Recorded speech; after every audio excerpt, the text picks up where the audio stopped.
Good morning.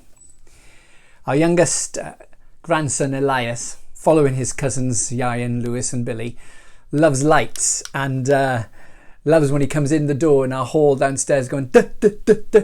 That's his way of saying we need to put the light on. Light, of course, comes in the most unexpected of ways sometimes, doesn't it? We're going back to John's Gospel and we're in John chapter 9. In John chapter 8, Jesus calls himself the light of the world. And John chapter 9 starts like this. As he, that's Jesus, went along, he saw a man blind from birth. His disciples asked him, Rabbi, who sinned, this man or his parents, that he was born blind?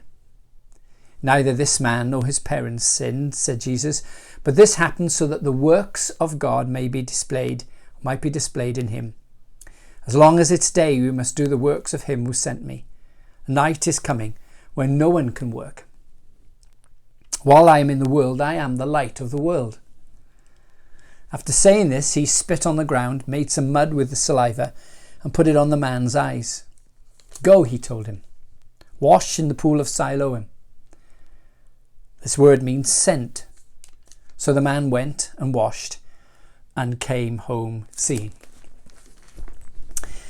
First century disabled people had to fend for themselves, begging usually on thoroughfares of people, usually by gate, so people couldn't avoid seeing them. Few, you see, cared for the weak.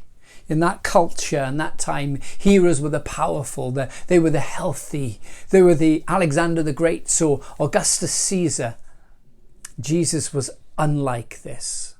He was so different. It says in this passage that he saw the man. He silently looks at this man, perhaps showing his disciples how to love by deliberately pausing. There's a huge lesson in that, isn't it? Jesus has already done it in John chapter 5 when he sees a lame man around the water, the pool of Bethesda. He looks at him, pauses.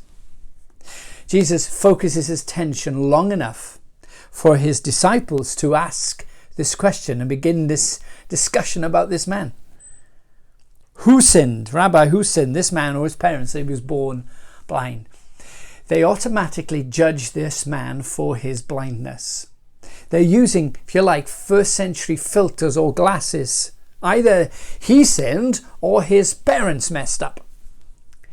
They just need Jesus' help to put him in a box, to put him in a pigeonhole him, if you like, to categorize him. But Jesus instead cuts through their judging by telling them that the man doesn't fit either pigeonhole. Sheila and I have been reading a book called Love Walked Among Us by a man called Paul Miller. And really, really powerful book.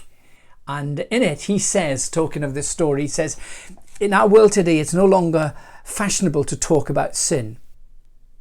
But we have not lost our ability to be judgmental.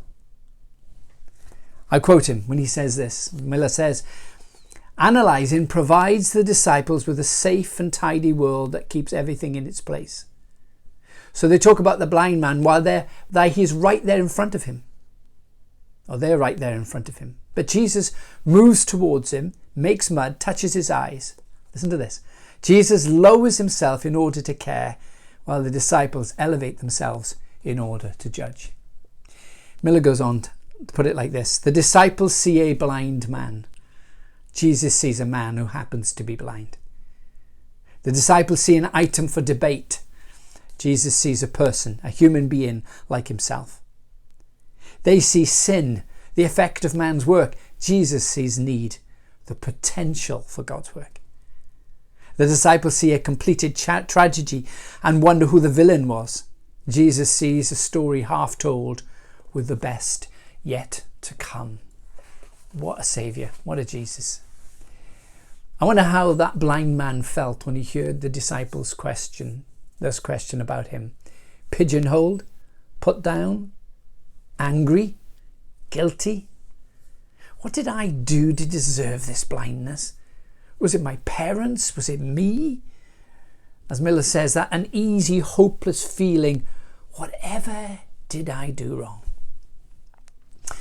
The first century saw and wonder what a person did to offend God. if you like, the sufferer directs the attention or anger at himself. But in our 21st century, we respond by being offended at God. The sufferer, if you like, gets angry with God. Then he hears Jesus' voice. Neither did this man nor his parents sin, but this happened, that the works of God may be displayed in him. Instead of condemnation, Jesus calls his blindness an opportunity for God to work in his life. The man's darkness is a door to God's light. Say that again. The man's darkness is a door to God's light. Through suffering, we will see God. Jesus takes something that appears to be ugly and broken and makes it to be beautiful and whole, even before he heals the man's eyes. Whole inside. You see, light comes in this man's eyes before he can see. Light comes in the most unexpected ways.